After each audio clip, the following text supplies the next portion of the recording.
Përshëndetje në tek episodi 16 dhe para se të kalim tek personazhi, cilin do ta prezantoj unë, do të kalim tek sponsorat, është Bubu Town Ujë Detox. Mund ta porosisni nëse ju vjen etje për diçka të ftohtë, se për të ngrosur s'ka nevojë, për diçka të ftohtë mund ta porosisni tek Wolti ose tek faqja atyre në Instagram. Pastaj kemi kantinën e verës Librazhdi, e kemi me këtë të Skënderbeut me si duket Adriatikë. Shumë e bukur është. Kantina e verës Librazhdi. Këtë e bëjnë vetëm ata që e duan Shqipërinë. Ju që nuk e doni, ju lutem mos porosisni se na kanë shkruajtur një dy që janë tek ekipi, se s'po e themi, por kjo është vetëm për patriotët. Atëherë, tani do të kalim të historia. Adriatikun të falenderoj për ftesën e pranuar, e di që të kam bezdisi çik se të kam shkruajtur shpesh. As pak. Okej, të falenderoj. Edhe Është kënaqësi. Okej, shumë faleminderit.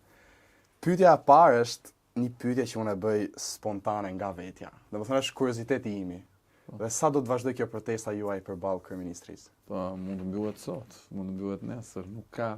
Domethënë që kur ka nisur, unë kam thënë dy momente kur mund të mbyllet. Një kur njerëzit bashkohen shumë në numra dhe realizojnë quhimin, pra detyrojnë qeverinë të tërhiqet, dhe unë mendoj që kjo do duhet të ndodhë gjithsesi në çdo rast, sepse aq shumë po vidhemi dhe kaq hapur.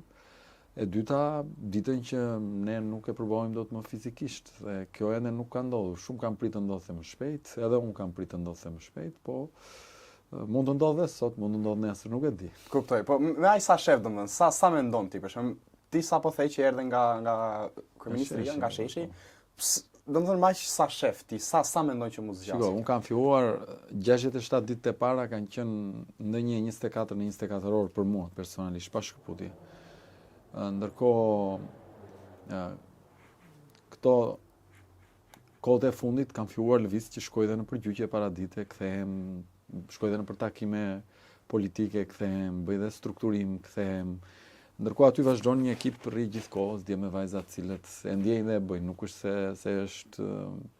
se i kam imponuar unë, ose janë njerëz cilët janë bashkuar për këtë gjë.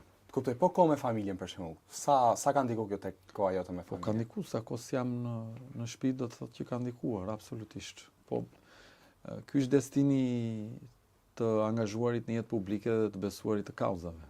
Kuptoj. Adriatik, nëse do të kishe vetëm një vit pushtet, cili do të ishte ndryshimi i parë radikal që do të bëje në Shqipëri, edhe pse?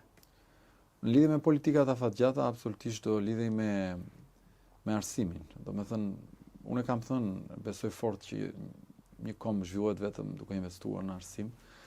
Absolutisht vendimi i parë që do merrja do ishte buxheti i shtetit për arsimin 5% e prodhimit kombëtar. Okej, të kuptoj. Kjo lidhet me masat afatgjata. Me masat afat shkurtra pastaj do pezuonim çdo tender dhe çdo proces, çdo çështje që është në proces koncesionimi menjëherë derisa të bëjë një audit i plot i shtetit shqiptar nga një kompani ndërkombëtare certifikuar. Okej, shumë e bukur kjo. Nuk duhet të vidhen më të paktën. Po. Duhet ndalur. Adriatik, pse mendon që brezi i ri, pra brezi im, po largohet masivisht, edhe nëse ti do të ishe në pushtet, si do ta rregulloj këtë? Pra si do të më mbushje mendin që unë të rri këtu dhe mos largohem? Është mungesa e shpresës. Domethënë, hapja drejt perëndimit, drejt botës, interneti, lëvizja e lirë, vinë me të mirat dhe të këqijat e veta.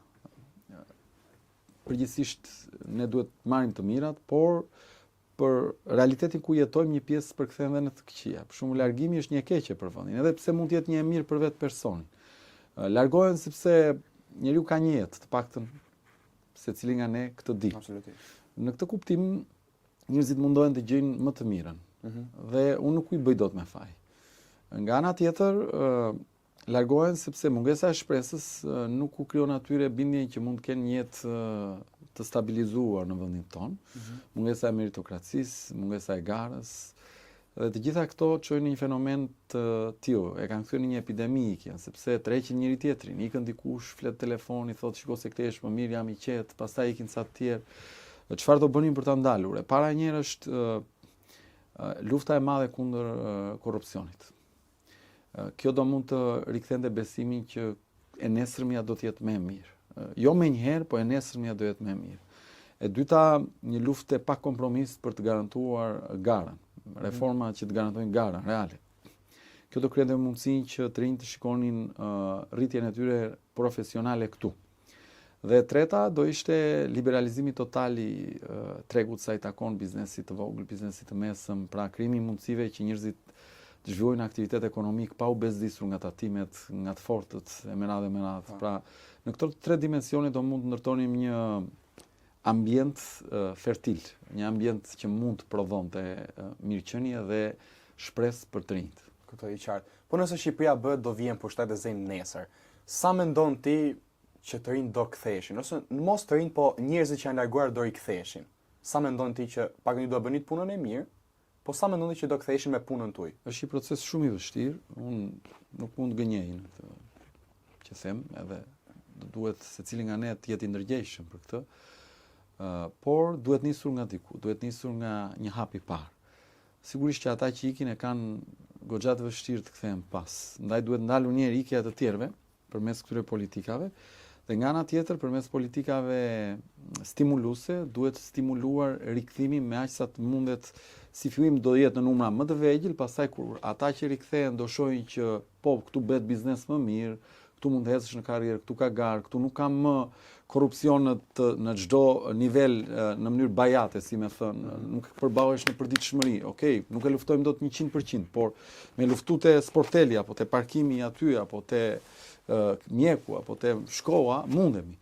Në këtë drejtim do flisin sërish me njëri tjetrin dhe do nga moda e ikjes gradualisht në krye të 3-4 viteve do të ringrihej moda e kthimit pastaj. I qartë.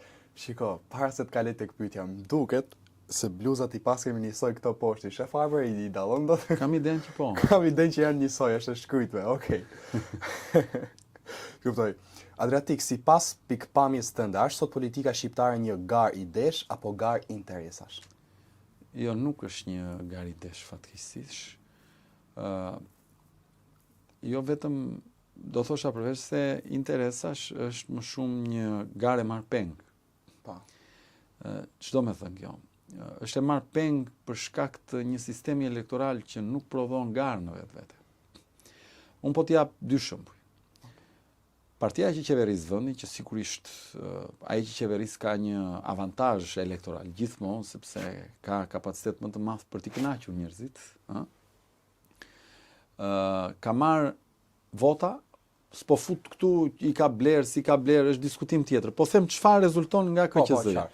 Ka marr vota sa për 74 mandate. Ndërkohë ka marr 83 deputet mandate. Pra ka marr 9 deputet më shumë se sa i takojnë votat. Po. Dhe kjo është e padrejtë, sepse i jep një mbi pushtet që nuk i takon. E dyta, ne kemi marrë në të gjithë vendin 64.000 vota, duhet kishim sot diku te 7 deputet, por në fakt kemi vetëm 1. Dhe me të njëjtin numër votash, Partia Socialiste në pushtet në qarkun e Vlorës ka marrë 9 deputet. Pra, kjo pabarazi e votës, që në ligj ka cimentuar mungesën e garës, mungesën e meritokracisë. Dhe kjo është e padrejtë. Nga ana tjetër, listat e mbyllura prodhojnë njerëz të emëruar në politikë, jo njerëz që vinë në politikë si pasojë e raportit që kanë me qytetarin. Dhe këto duhet të ndryshojnë, nuk është çështja të ndryshojnë që të vi unë apo dikush tjetër në pushtet. Këto duhet ndryshojnë që këtu të ketë llogaridhënie. Pra ai që zgjidhet ta di që duhet përgjigjet te qytetari, jo te kryetari. Kjo është në terma shumë të thjeshtë. Kuptoj. Shiko, ne pam që Shqipëria shpalli Iranin shtet terrorist. Çfarë mendimi ke për këtë vendimin? Sigurisht ne jemi një republikë e rreshtuar në bokun perëndimor të politikë bërjes dhe ne aspirojmë gjithmonë në modelin euroatlantik të shtetëndërtimit, që është poshtë i aksi i Bashkimit Evropian drejt Shteteve të Bashkuara të Amerikës. Dhe sigurisht ne duhet jemi gjithmonë në krahun e atyre që janë përballë autokracive. Pastaj si qyshtek është një diskutim më i gjerë, por unë mendoj që fokusi më i madh i joni duhet jetë politika e brendshme, sepse ne jemi një fuqi e pakonsiderueshme në nivel kombëtar. Pra ne sigurisht që duhet të rreshtohemi për shtetin e Sa së vetë drejtës. kushmije për. Nuk ka lidhje aty. Çështja është që, shiko, përpara se të kërkojmë llogari nga autokracitë e tjerëve, duhet mos kemi autokraci këtu brenda vendit. Po. Dhe ne kemi autokraci këtu. E një dimensioni më të kamufluar, më me ngjyra, por ne kemi autokraci këtu. Një kryeministër që thotë që do iki kur dua unë, është shenja e parë e një autokrati. Si do ikësh kur do ti? Po shtetasit që votojnë, pra ti manipulo ke zgjedhjet. Se çfarë fuqie ke të mbi natyrshme ti që të imponohesh te vullnet i qytetarëve, edhe e diket ti që do ikësh kur do ti. Mund të ikësh nesër se duan qytetarët të ikësh nesër. Ngrihen si në Nepal për shembull, të marrin. Po te vota në 11 maj për shembull, nga e diti. Një kryeministër që ulet një javë para zgjedhjeve në një qebaptore të një fshati të Shqipërisë dhe merr lapsin dhe thotë ne do marrim 83 dhe 84 mandate. Dhe shkon dhe merr 83 mandate. Kjo çfarë tregon? Tregon një projeksionim të votës. Pra këta votën nuk e kanë çështje vullneti popullor, kanë një projeksionim dhe kjo është një kancer për një demokraci. Pra Jo kancer, kjo është kështu, domethënë është ku diun, tuberkuloz. që ti të pretendosh demokraci për te vendit tënd, duhet së pari njëherë të kesh demokraci në vendin tënd dhe ne nuk kemi një demokraci në vendin tonë. Mund ta gënjejmë veten gjithë ditën, por në Shqipëri nuk ka demokraci. S'ekziston. Po jo, pra se un kam formim juridik. Dhe po të shpjegoj shumë thjesht për ty dhe qytetarët, për ata që nuk e kanë, ndjes se të paragjykova, ndoshta je i fushës juridike apo jo. Jo, mos e vit me, jo.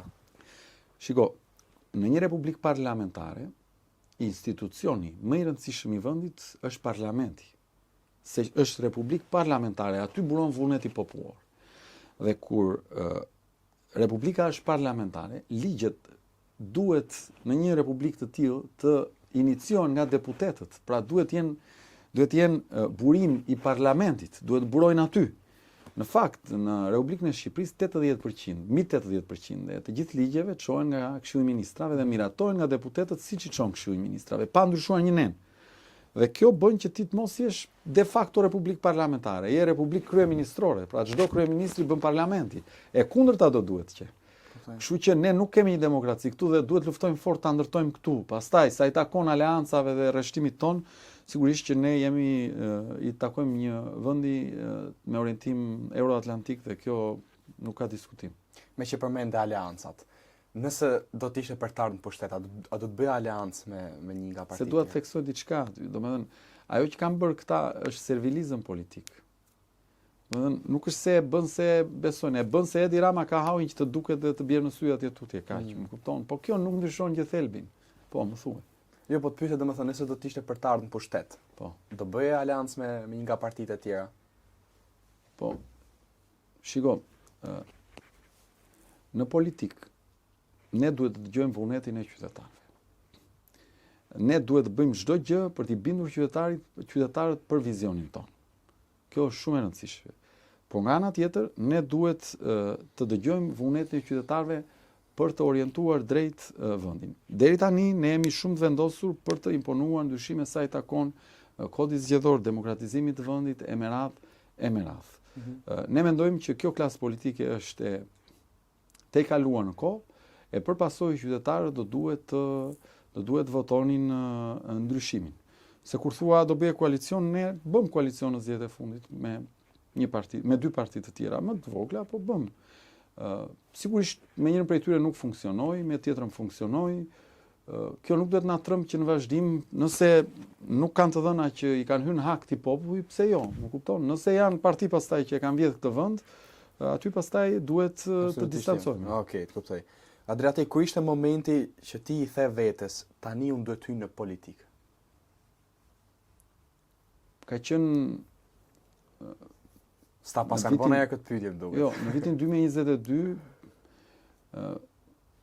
kam udhëheq protestat kundër rritjes së çmimeve. Ka qenë një situatë pak a shumë e ngjashme, por çmimet u rritën shumë të naftës dhe të ushqimeve për shkak të luftës në Ukrainë.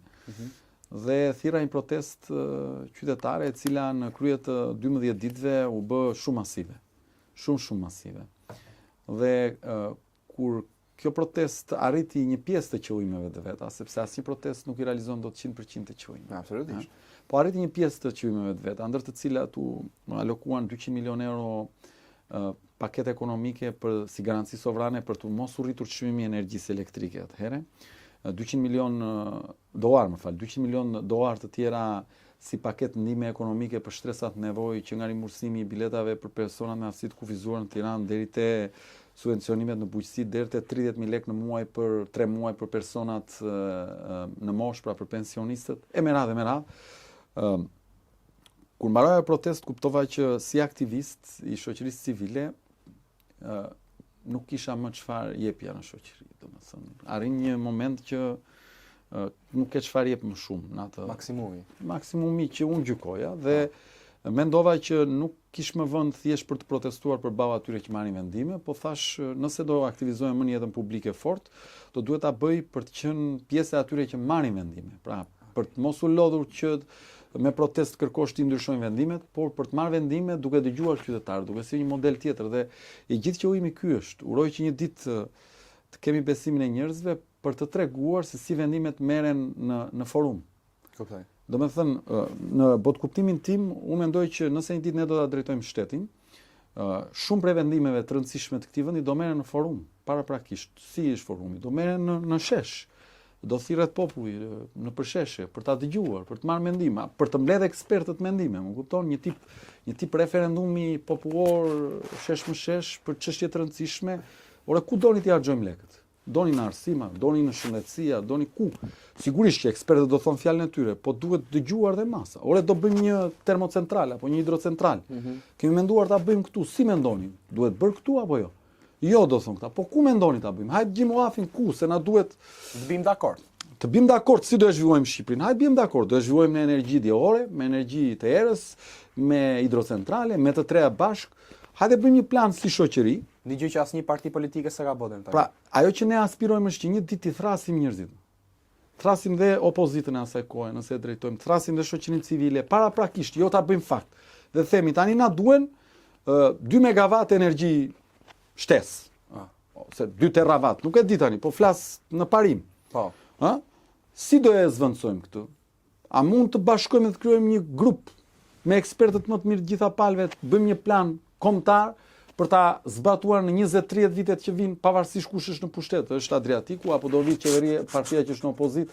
A mund të dakordsojmë ne për çështjen e energjisë një plan 30 vjeçar të gjithë bashkë dhe themi që në 30 vjet Shqipërinë në energji do ta orientojmë investimet në këto drejtime? Apo mund të bëjmë një plan për ujin, për zgjidhje problemin e ujit, për vaditjen, A mund ta orientojmë politikën duke i dëgjuar njerëzit paraprakisht, se në fund të ditës qeveria është menaxhere e asaj që është pronë e popullit, paratë e popullit. Pra, uroj që një ditë ta kem votbesimin e qytetarëve dhe ne si ekip të sjellim një model të bërit politik duke i dëgjuar njerëzit. Dhe këtë nuk e them për të duk bukur, po realisht kjo është ëndra ime politike. Ai që mendon. Ky është tërmisioni politik për cilën kam hyrë në politikë, që një ditë buxhetin e shtetit ta shpenzojmë pasi të kemi dëgjuar në fillim të vitit për një muaj rresht në të gjithë vendin qytetarët se në çfarë drejtimi duan ta harxojnë atë shumicën e parave ose drejtimet kryesore. Se njerëzit në një moment mund të kenë nevojë për shëndetësinë më shumë se për një gjë tjetër, Po, i qartë. Sigurisht që çdo qeveri ka boshtin e vet dhe një nga boshtet që ne do e kemi kryesor është gjithmonë arsimi, unë e thash. Por për te kësaj duhet të orientuar, a do bëjmë më shumë rrugë apo do bëjmë më shumë shkollë. Ku do harxojmë? Dhe për këtë nuk është keq të pyesim njerëzit. Kuptoj, shumë e qartë. Adriatik, ç'mendim ke për njerëzit që kanë 300 apartamente? Unë nuk kam frikë nga njerëzit e pasur. Përkundrazi, dua që të pasurojmë sa më shumë njerëz. Çështja është si e bën pasurinë. Sa bukur. Po realisht, domethënë, shiko, ka njerëz në politikë që përgjithsisht përkasin rrymave ekstreme të majta, të cilët pretendojnë që si ta ketë ai, pse mos ta kemi të gjithë siç e ka ai, dakord, kështu është e bukur, po nga ana tjetër, unë bëj pjesë të ata njerëz që besojnë te ato lloj politikash që krijojnë mundësi të barabarta për njerëzit për të zhvilluar dhe pse jo të kemi sa më shumë të pasur në shoqërinë tonë, sa më shumë njerëz në ekonomi të lartë. Por ka shumë rëndësi si bëhet ekonomia. Pra, nëse ti e bën mbi rregulla të qarta dhe e bën pa hyrë në hak publikes, pa vjedhur, pa dëmtuar shëndetin e shoqërisë, të mbështesin biles, si ti bësh. Nëse e bën duke hyrë në hak shoqërisë, duhet të përballesh me ligjin.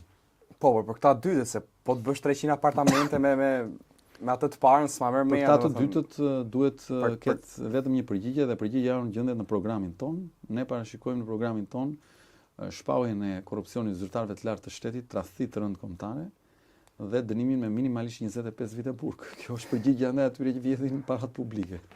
Të kuptoj. Adriatik, cila është kritika që ti ke marr nga një parti tjetër ose nga kreu partisë tjetër, por ty të ka bërë më shumë përshtypje për mirë? Një kritik që e ke dëgjuar diku për ty nga partitë tjera, nga çdo lloj partie, por ty të ka bërë përshtypje për mirë. Pra që e ke menduar ke thonë, shife se e tha mirë këtë, edhe pse mund të jemi kundërshtar, po respekt për këtë që tha. Me thënë drejtën nuk ka asnjë, Asnjë. nuk janë objektiv, po të ishin, domethënë, mund të them nga qytetarët, po, edhe mundohem ta reflektoj. Nga qytetarë që janë të parti, që votojnë parti tjera? Po, patjetër, sigurisht. Edhe ma jep dot një shembull për shembull. Patjetër, një nga sugjerimet që më ka ardhur mua para fushatës ka qenë duhet jesh pak më i qetë në komunikimin publik, gjë që unë e kam pasqyruar pastaj në fushat. Dhe a kam bërë mirë apo kam bërë keq, këtë nuk di ta them. Adriatik, kush është një politikan shqiptar që ti e respekton edhe pse nuk je dakord me të? Pra, nuk je dakord me të në qëllimet ose në krahun politik që ai ka, po thjesht si figurë ka respekt. As kësta ishin bona herë si pyetje. Jo, ka disa, ka burra dhe gra të mira në të gjitha kampet. Çështja është. Po na përmend dot një emër për shembull, që ti ke respekt. Po për Ilir Ali Mehmetin kam respekt. Mhm. Për zonjën Tabaku, për zotin Xhaferi, për ka disa nga opozita shumë. Mund të them nga partia në pushtet. Kam pas edhe pse ai më sulmon, po unë prap nuk e fsheh që e kam simpatizuar zotin Braçi për shkakun. Ai vazhdon të sulmon, unë i them more, nuk e gjë me mua. Kështu që kuptoj. Kjo Po është, për kryeministrin e vendit, zotin Edi Rama, ç'mendim ke? Mendoj që është njeriu humsi më i madh i historisë politike të Humsi më i madh. Po. E thu me plot bindje këtë. Me bindjen më të madhe. Domethënë Edi Rama për mua është humsi më i madh i politikës tranzicionit shqiptar, sepse ka pas mundësi të artë për të gëdhëndur emrin e tij me gërma më shumë se të arta në historinë e Shqipërisë. Ka pas pushtet të gjatë, të kesh pushtet kaq të gjatë dhe ta kesh dhe i vetëm. I pa shqetësuar nga koaliciona, po andej këtej, ke mundësi të bësh reforma reale të thella. Mendoj që e ka çuar dëm gjithë këtë mundësitar. Domethënë, mund të kish bërë reforma të thella sa i takon depolitizimit të administratës zgjedhore, për ta hequr një përgjithmonë nga partitë, reformë të thella sa i takon hapjes së garës. Sepse një njeri i realizuar në pushtet për kaq e kaq vite, duhet i lënë një trashëgimi vendit të mirë sa i takon konkurrencës, garës. Dhe mendoj që njerëzit më të mëdhenj, politikanët më të mëdhenj janë ata që nuk mendojnë për, edhe kjo nuk është e imja, është e thënë, është e kopjuar. Po, kuptoj. Politikanët e mirë, burrat e shtetit janë ata që nuk mendojnë për zgjedhjet e radhës, mendojnë për brezin e radhës. Dhe mendoj që Edi Rama ka humbur në këtë drejtim, e ka humbur betejën e tij, mund të përpiqet sa të doj, mund të rrim pushtet edhe vite të tjera, nëse populli e lë, po e ka humbur betejën e madhe. Betejë e madhe me historinë do që ai ta kishte transformuar konceptualisht shoqërinë tonë. Në një shoqëri që nuk mbante më lista në fushat këdo votosh. Në një shoqëri që nuk mbante më lista në fushat more pjesë apo jo në mitimun e partisë pushtet. Në një shoqëri ku nuk punësohesh në administratë se je i partisë apo si je i partisë ikë nga puna. Në një shoqëri ku po të takon, po s'të takon, s'të takon, dhe reformat që ai duhet kishte bërë duhet qenë në këtë drejtim. Rrugë, shkolla, spitale, më shumë, më pak, do ndërtoj çdo qeveri, çdo kryeminist. Po shtet, koncept demokratik mbi shtetin nuk mund ndërtoj kushdo, se duhen reforma me numra të caktuara, dhe ai kishte dhe nuk e bëri. Dhe ndaj unë e quaj humsin më të madh të politikës shqiptare. Kuptoj. Cili është gabimi më i madh që kanë bërë politikanët që mbas vdekjes së Enver Hoxhës? Mendoj që gabimi i madh është që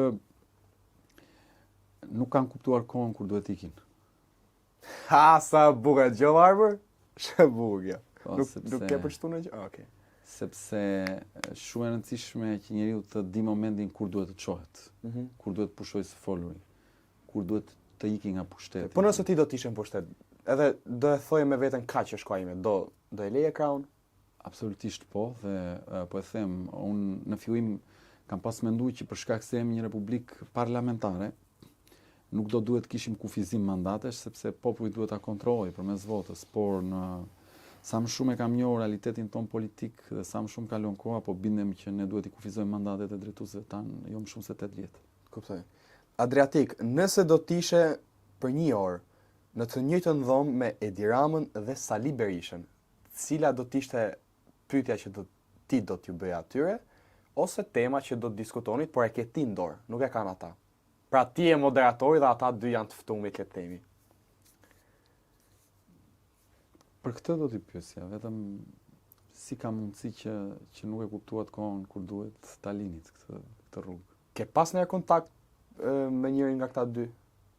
Domethënë që ti je shul, si që i mulën e dy apo kam qenë në emision unë me Edi Ramën te Zonë e Lirë. Jo, them kështu, jashtë kamerës.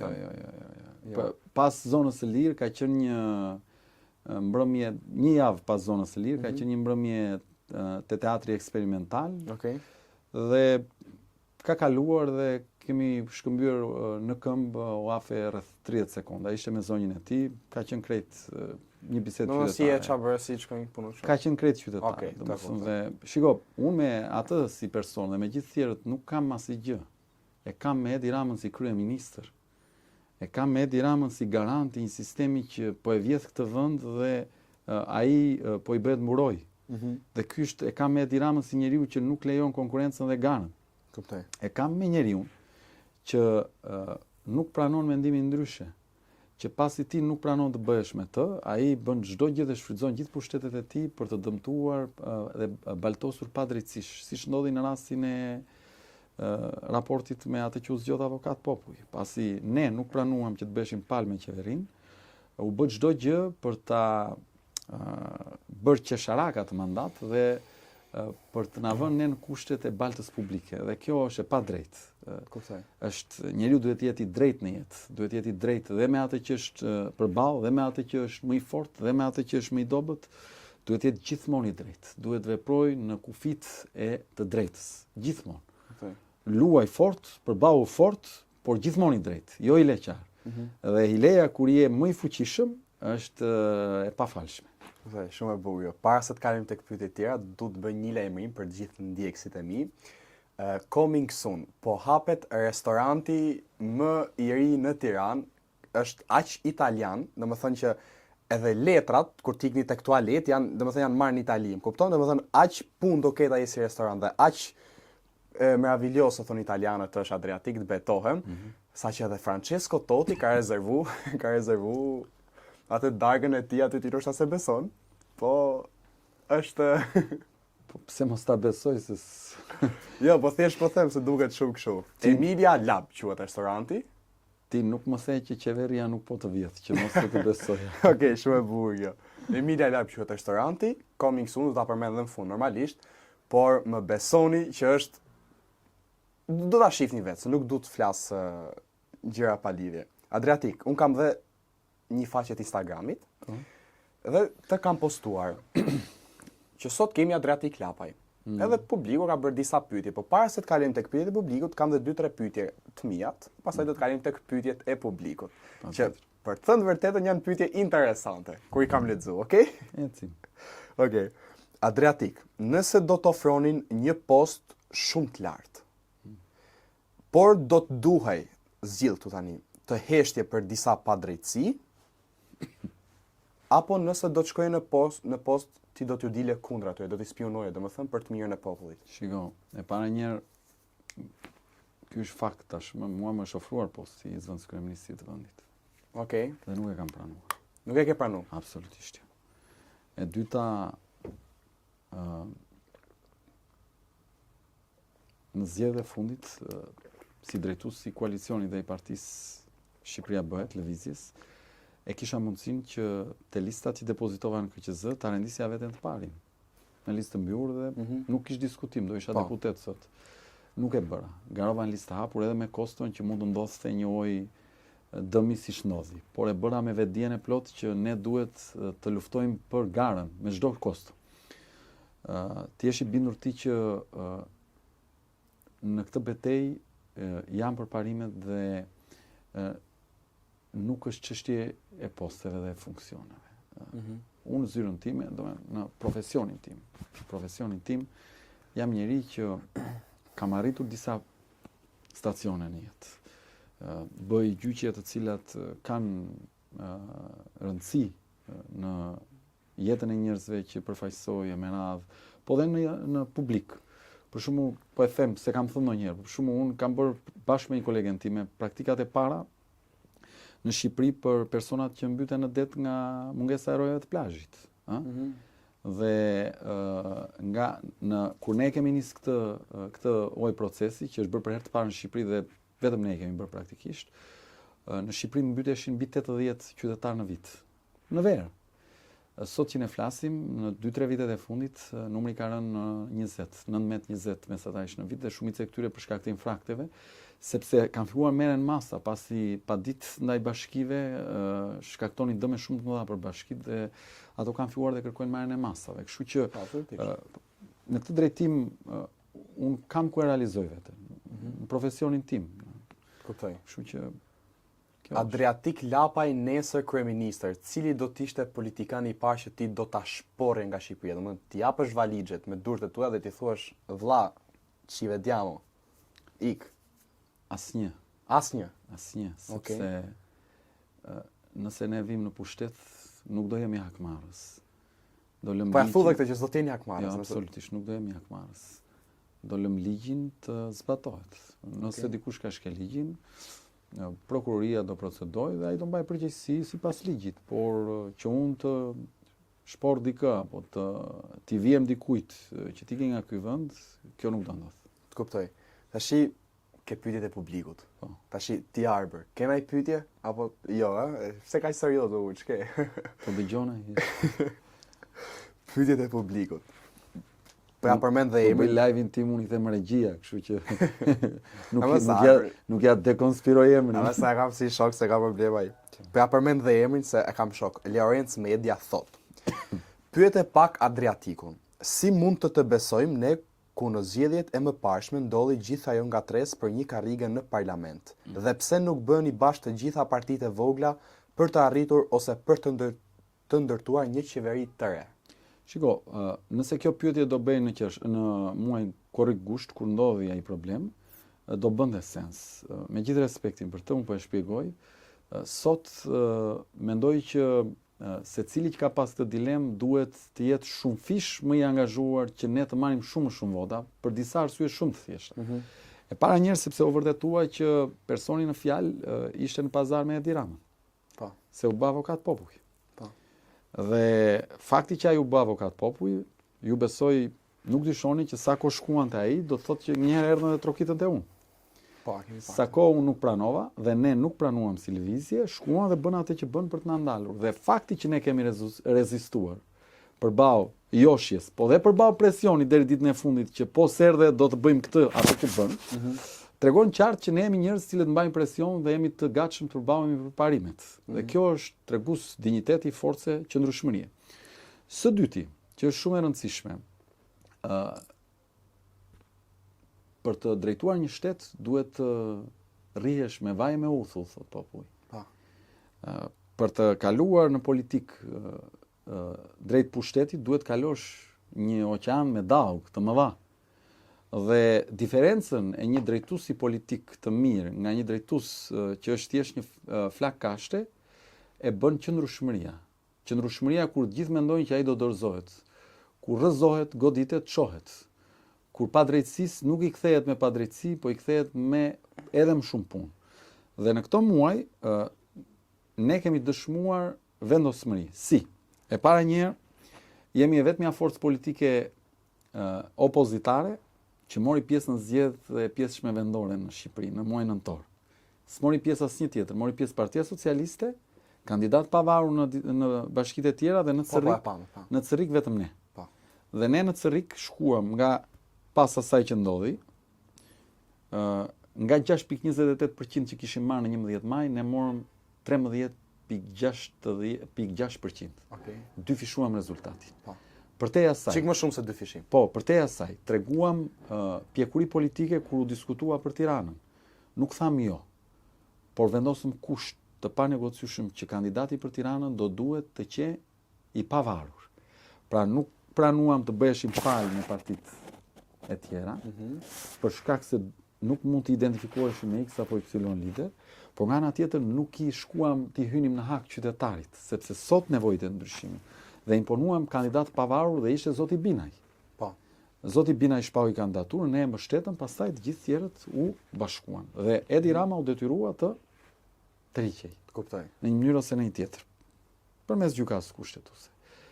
Së treti, ne kemi 3 muaj në një protestë e cila është dëshmi qëndrueshmërie. Në palës të dimrit, në këto 3 muaj kemi thuajse çdo ditë përplasje me policinë. Kanë ardhur, na kanë arrestuar, i kemi nxjerrë në gjykatë të arrestimet paligjshme, na kanë proceduar, unë kam në 3 muajt e fundit 6 kallëzime penale. Për 14 vepra penale. Dhe një nga këto kallëzime është rrëzuar në prokurori dhe prokuroria më ka dhënë të drejtë mua si një aktivist që ka shfrytzuar drejtën e vet kushtetuese në atë shesh, pa shkel asnjë ligj. Jam i bindur që do të fitojmë që të gjitha. Në atë Pra shesh. pashu dhe këtë i bin që do i fitojë gjitha. Po nuk kemi shkel asnjë ligj. Janë proceduar 24 aktivistë për mbi 50 vepra penale. Asnjë prej tyre nuk ka lënë protestën dhe ka ceduar. Kjo tregon një ekip që është i vendosur dhe i ka idetë të qarta. Sigurisht që mua më vjen shumë keq për atë që ndodhi në verë dhe i kërkoj edhe nga ekrani juaj falje çdo qytetari që na ka mbështet. Por duhet ta vendoste veten në vendin ton, cili që rreziku i madh. Nuk ka qenë luftë për një mandat. Jo, ka qenë luftë që ne mos t'i jepnim Edi Ramës mandatin e 84 për të bërë mazhorancë për të ndryshuar kodet siç i do qefi. Sigurisht që ai mund ta marrë një vot, mund ta blej lart e poshtë, po të mos e merrte nga ne. Të mos e merrte nga vota e atyre që na kanë votuar dhe atij që ka komentuar si mbështetës. Dhe ne atë mandat që sot nuk ka më vlerë reale në parlament, se zonja që e mban thjesht të mos shkonte te Edi Rama përmes atij që u bë avokat populli, e lë që sot ajo. Nëse vjen këta dhe thonë që po ai do kaloj te lista e hapur, që sot e lë. Pra ne atë mandat nuk e kërkuam se e donim si karrige, e mbajtëm për të mos lejuar që të tregtohej nga ai që u bë avokat populli drejt Edi Ramës. Okej, të kuptoj. Pyetja tjetër, është i çik kështu kjo pyetje. Ta kanë bërë shpesh, po ti Nuk ka pyetje të keqe, ka përgjigje të mirë ose të keqe. Shumë e bukur dhe kjo, më pëlqeu. E kam shok dhe këtë, unë gjithë shok i kam. Pyet, Adriatik, ka bërë 2 pyetje në një ky. A ke lidhje me Edi Ramën dhe me bandën e Edi Ramës, me bandën, thot i madhi, dhe me bandën e Edi Ramës, ka bë vizën, thot, çfarë kritike keti për njerëzit që ata akuzojnë ty si pjesë e George Soros? Okej, faleminderit, nuk qenoj pyetje. Se ta akuzojnë shpesh që ai ka bërë një shumë mirë ka bërë që ka bërë. Atëherë në lidhje me Edi Ramën, lidhja ime me Edi Ramën është 0 përkundrazi. Më gjeni një njeri në tranzicionin shqiptar që është marrë me politikë që është proceduar për çështje politike 6 herë. Dhe aq më shumë në 3 muaj. 3 herë në javën e fundit. Për 14 vepra penale, pushtim toke, a thua se unë kam shkuar me ushtri aty dhe kam pushtuar territorin, duke që unë po rri me një karrige. Po, s'po bën gjë. Po rri mund të dalësh ti rri te trotuari poshtë. Mund të thotë njëri gjë, është e drejtë e kushtetuese. Rri në këmbë, rri ulur. Unë po rri me karrige. Saktë. E dyta, po qesh se ka bë dikush një për trotuarin, ka komentuar diçka. E dyta, më kanë proceduar për tubim të paligjshëm. Vendimi numër 24 i gjykatës kushtetuese përcakton qartë që në lidhje me tubimet duhet vetëm të njoftosh policinë e shtetit, se është një drejtë kushtetuese. Ti s'mund të marrësh leje nga policia për të folur. Mund të marrësh leje ti për të folur. Ti e njofton policinë që në filan datë, në filan orë do zhvoj këtë protestë që ajo të marrë masat. Po, jo se i merr leje. Po jo leje mos, s'mund marr leje unë për të folur, e drejta për të folur, për të bërtitur për protestë, për të më thënë mendimin, për të shprehur lirshëm, është një drejtë kushtetuese. Këtë thotë kushtetuta jonë në nenin 18 dhe 22, këtë thotë dhe Gjykata Evropiane e Drejtave të Njeriut. Këtë thotë dhe Gjykata jonë kushtetuese. Është çështje e zauruar kjo. Ata më procedojnë mua për këtë çështje. Më procedojnë mua për prishje të rendit dhe qetësisë publike. Po më fal, më gjej një protestë në botë që bëhet për të mos ja prish qetësinë atij ndaj cilit proteston. Po unë ndaj kam dalë aty që ti prish qetësinë e Edi Ramës. Që sa herë kalon ti them o zotri ti na vjedh. Ti drejton një band hajdutësh. Ti je një qeveri hajdutësh, ë? Dhe kjo nuk lidhet me Edi Ramën si individ, lidhet me Edi Ramën si kryeministër, si drejtues i ekzekutivit. Ti po thotë që Edi Rama është ndryshe si njeri dhe ndryshe si kryeminist. Jo, nuk i hy unë asaj, se unë nuk e njoh si njeri. Unë nuk kam ndonjë me Edi Ramën. Jo, të kuptoj, po thjesht nëse mund të kesh një mendim, domethënë. S'ka asnjë mendim. Okay. Ajo që dua të them është nuk merrem me individin si individ, merrem me individin që ka një funksion publik. Po të kuptoj. Sepse vendimet e tij japin pasojat e ne. Ë? Nëse Edi Rama s'është nesër kryeministër, unë se përmend më në jetën time, s'kam pse. Ke dëgjuar ndonjëherë ta përmend Fatosnano nëse Ndijes pas, s'ka fare. Pra, diskutimi është për vendimet që merr. Në këtë drejtim, zero lidhje. Përkundër, jam shumë i sulmuar prej tij, jam politikisht i sulmuar prej Edi Ramës. Absolutisht. Sa i takon George Sorosit, është një legjend urbane, absolutisht një legjend urbane. Unë jam avokat.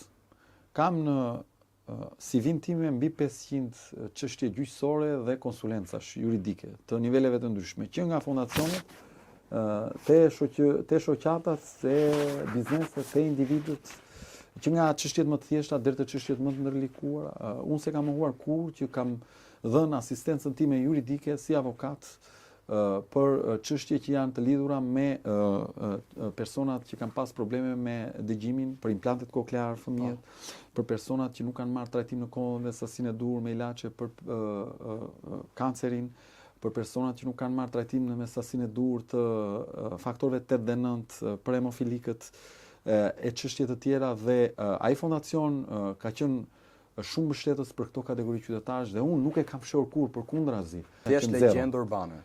Është zero në raportin profesional, sigurisht që unë kam pas angazhim në çështje gjyqësore dhe në vlerësime juridike. Kuptoj. Adriatik, para se të kalim tek pyetja që ka bërë një shoku im që ka votuar Partinë Demokratike familjarisht në ditë, do doja të prezantoj sponsorin tim më të ri, 3 Colori Taxi. Ju falenderoj që më sollët tek studio sot, sollët kamerat, sponsorat tjerë, ujë, verë, më thet thash, numri është 068 69 33333, 5 tresha domethënë, e keni tek Instagrami im, e gjeni lehtësisht.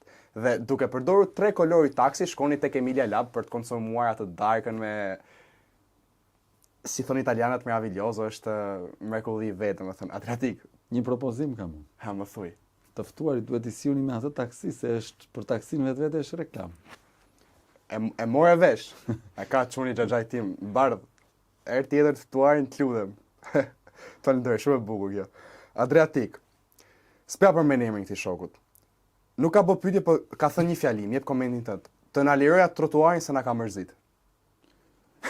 Shiko, ai mund të jetë mërzit, nëse ka shumë arsye. Ta përmend se përmend trotuarin, pra ne. Po, te trotuari ku rrim ne,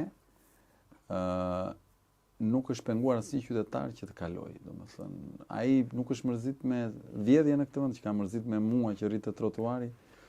Nuk e gjej të arsyetuar, është si ti them unë atij na liro lagjen ku jeton ti apo na liro rrugën ku ecën, se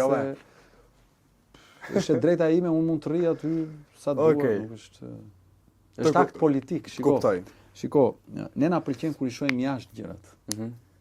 Çohet njëri në Nepal, edhe bën një fjalim me pathos, dhe këtu thon bravo si e bëri. Po të që një djalë shqiptar ta bënte, do fillonin gjithë, u bë ky. Shiva si la bën skena filma.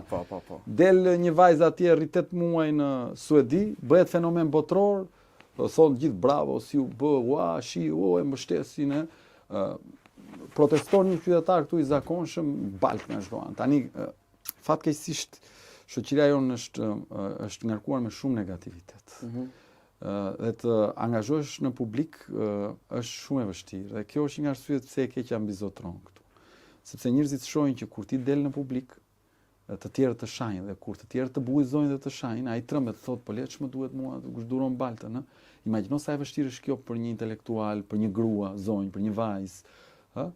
Pra ti i largohesh publikes, e kanë qëllim këta, është doktrinë kjo, është bërë me qëllim kjo. Është qëllimshme. Godit këdojë në jetën publike, baltose, shkatroje si imazh, që të mos afrojnë të tjerë të mirë, të mos guxojnë të tjerë të flasin për të mirën, ha? Dhe njerëzit shohin dhe thonë, po lesh të merresh se këta çfarë të bëjnë, nuk kupton? Dhe kjo është qasja që kanë në Shqipëri. Kuptoj. Tashi edhe 3 pyetje janë, se të kam bëjë se faktikisht je personazhi i parë që shokët e mi publik kanë kaq shumë pyetje, seriozisht ta them. Kam pas ti përmenda personazhet, nuk kishte ndonjë kaq shumë pyetje. Secili ka peshën e vet dhe nuk. Të kuptoj. 3 pyetje, po ti e di, pastaj do të kalojmë një lojë që unë do të përmend 10 politikan, edhe ti do më japësh opinionin tënd për ta shkurtimisht. Thot një shok tjetër e kam në klasë, është tip fare, thot nëse bësh kryeministër, a do ta legalizosh hashashin? Ky e ka shkruar do ta legalizosh barin, po hashashin. Shiko, unë nuk jam ekspert i kësaj fushë. Dhe përgjigjen do ta jap shumë të thjeshtë. Si jurist unë të them që kodi jon penal është katastrofal në raport me këtë çështje. Ne kemi mesatarisht 300 deri në 400 djem në vit që i mbajmë në burg për 2 cigare hashash. Dhe minimalisht i mbajmë nga 40 muaj në burg. Dhe harxojmë çdo vit për secilin nga këta, po, harxojmë të paktën 7 milion lek të vjetra. Diku 7.000 dollar, 6.000 sa 7.000 dollar. Po.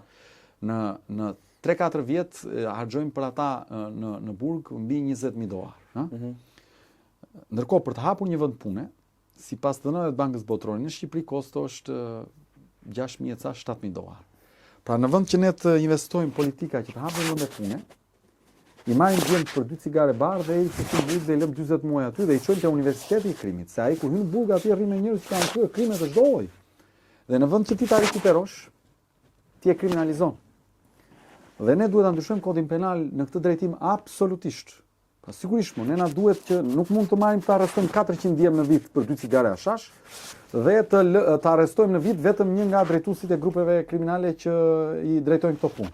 Po ti shko dhe kap kokat, pse më merresh mua me, Në këtë drejtim kap rënjën, jo gjethen, si. Në këtë drejtim këtu ka vend shumë për të ndërhyrë.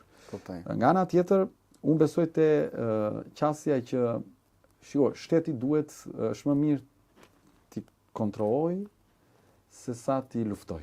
Kuptoj. Pra, kur ti je në luftë, ato ndodhin në informalitet. Ai është një fenomen që ndodh sot. Është më mirë që ti të kesh evidenca dhe ta strukturosh dhe ta menaxhosh, që të menaxhosh moshën e meradhe, po dhe parat të mos shkojnë në drejtim të grupeve kriminale, po të ketë një formalizim. Nuk t'i jap dot një përgjigje të plotë se nuk jam ekspert i fushës. Por që është përgjigje thjesht kjo që ke thënë. Por që ka shumë hapa që do t'i ndryshonim absolutisht. Nuk të them dot legalizim se do duhet të bëj një sondazh i madh popullor, të merrë mendimin e qytetarëve, po nga ana tjetër, si jurist do bëri ndërhyrje të fuqishme sa i takon depenalizimit të shumë pjesëve të cilat do duhet të adresosh. Kuptoj. Pyet një shoqe, ç'mendim ke për Arlind Qorrin? Jam shprehur herë të tjera, unë kur nuk i kam sulmuar, kur nuk i kam sharë, nuk do ta bëja sot.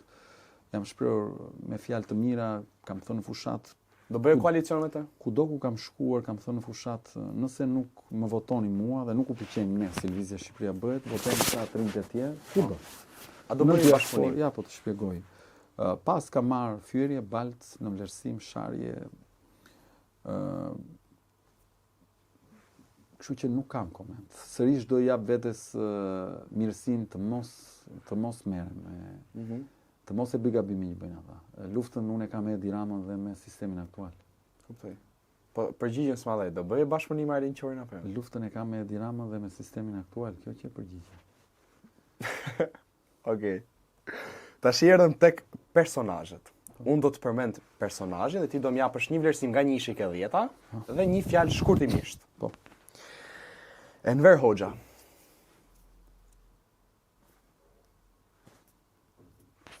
Zero. Absolutisht po.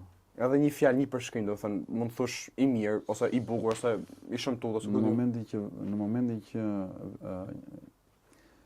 politika në mënyrë të ftohtë vendos të marrë jetën e njerëzve, nuk ka asnjë vlerë.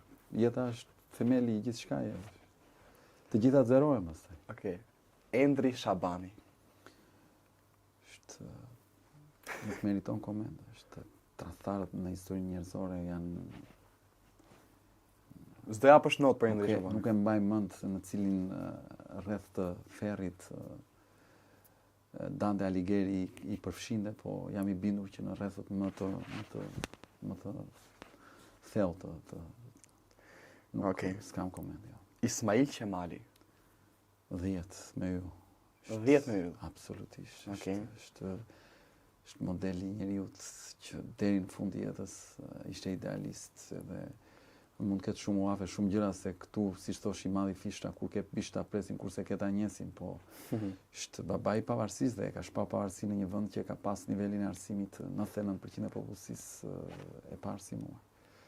Unë e shoh sa e vështirë është sot i bindesh njerëzit, imagjino ai ish dash në një shoqëri aq të varfër dhe aq të paarsimuar të mbrifte, të bënte bashkë kundër një pushtuesi shumë më të fuqishëm.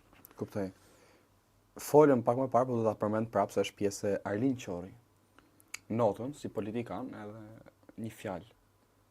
Nuk kam vlerësim, ta thash, ja rezervoj vetes sepse kam bërë disa herë dhe ke marrë diçka tjetër, jo të një intelektual. Okej, të kuptoj. Domethënë, po i lë vetes mundësinë që ai të reflektojë në këtë. Përmirësohet, okej. Albin Kurti. 10. 10. Absolutisht po. Edhe një fjalë për Albinin? Shiko, sa i takon ideologjisë, ne nuk jemi në të njëjtën frekuencë. Po. Por është në gjykimin tim është modeli i njeriu qendrëstar. Modeli i njeriu të pakorruptuar. Modeli i njeriu patriot. A bën gabime? Bën. S'ka njeri që s'bën gabime. Normal, bëjmë gjithë. Absolutisht. Nuk do që njerëzore mos bëjë gabime. Por unë ja vlerësoj këto që të thash, dhe mendoj që është modeli i njeriu që në politik me gjithë gabimet që mund të bëj është i drejtë. Okej. Fatos Nano.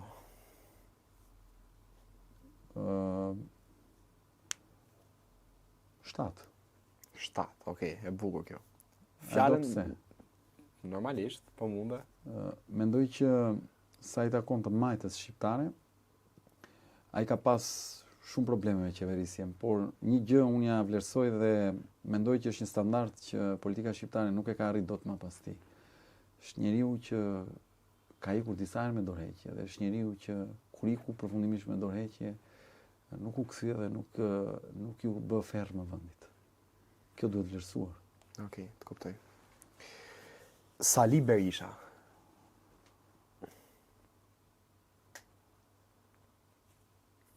Nuk kam një koment sepse është një rival aktiv politik. Okej. Ilir Meta.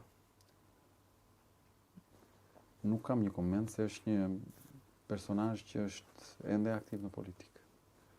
Okej. Edhe pse mendoj që hyn te politikanët që i ka bërë shumë dëm këtij vendi. Edi Rama. Është një politikan aktiv dhe çka kam pas për të thënë për të e them në përditshmërinë time, kështu që nuk do vlente tabela e vlerësimit me notë. 2 emrat e fundit. Gjergj Kastriot Skënderbeu. Kush ja mund të gjykoj heroin kombëtar të shqiptarëve. Unë e shoh dhe më ngrihen qimet. Okej. E dëgjoj dhe më kaloj mornica, kështu që Kuptoj. është lavdia më e madhe e kombit tonë. Adem Jashari. Është Gjergj Kastrioti i kohëve moderne. Bukur kjo. Edhe i fundit, Adriatik Lapaj. Ja, nuk jam i dashuruar me veten. Përkundrazi, jam njeriu që i bëj kritika dhe gjyq vetes gjithkohës. Okej. Pra reflekton me veten. Madje abuzoj duke i bërë gjyq vetes në kuptimin e përditshmërisë. Të kuptoj. Para se ta mbyll podcastin, erëm tek fundi, do doja të prezantoj normalisht, se tash i sponsorat do i prezantojmë i çik në fund. Bubu Town, ujë detox për ju që doni të dobësoni sepse hani sufllaqe nga 7 herë në ditë si hipopotam. Përdoni, ti s'ke nevojë, po unë kam i çik nevojë edhe ti Arbe, ke pak nevojë. Si jetun kokën, ujë detox. Kemi dhe pastaj, ne tani sa po folim me Adriatikun për Gjergj Kastriotin e kohëve që ka qenë i një dhe i vetmi dhe Gjergj Kastriotin e kohëve moderne si Adem Jashari. Domethënë ju që i suportoni këto dy legjenda, bleni kë. Kurse ju që jeni nëse se më kanë shajt aty në TikTok dhe s'po them, nuk po flas më. Kantina Verës Librazhdi e gjeni në Instagramin tim, numrin të ty ale aty për të gjithë patriotët, është verë shqiptare, pse do pini verë franceze ose spanjolle, Adriatik, si më ndodhi, më mirë të pinë verë shqiptare se sa të pinë verë ku diur. Se më burën, po është verë spanjolle, huje, po... Mendoj që në sektorin në fjalë, Shqipëria ka kantina shumë të mira që prodhojnë verë shumë cilësore. Falenderoj, edhe një ndër to është kantina verës, normal. Adriatik, para se ta mbyll episodin. Është një nga të paktat fusha që ne prodhojmë, cilësi. Falenderoj, okej. Ka disa kantina, po. Para se ta mbyll, ki diçka të fundit për thënë apo? Të uroj shumë suksese dhe uroj që një ditë podcasti jot jetë më i shikuar në vend. Asa bukur ishte kjo. Shumë faleminderit për prezencën tënde, edhe Zotit nimoft tek gjitha qëllimet që ti ke si politikan. Amin. Deri tek episodi tjetër, mirë takofshim.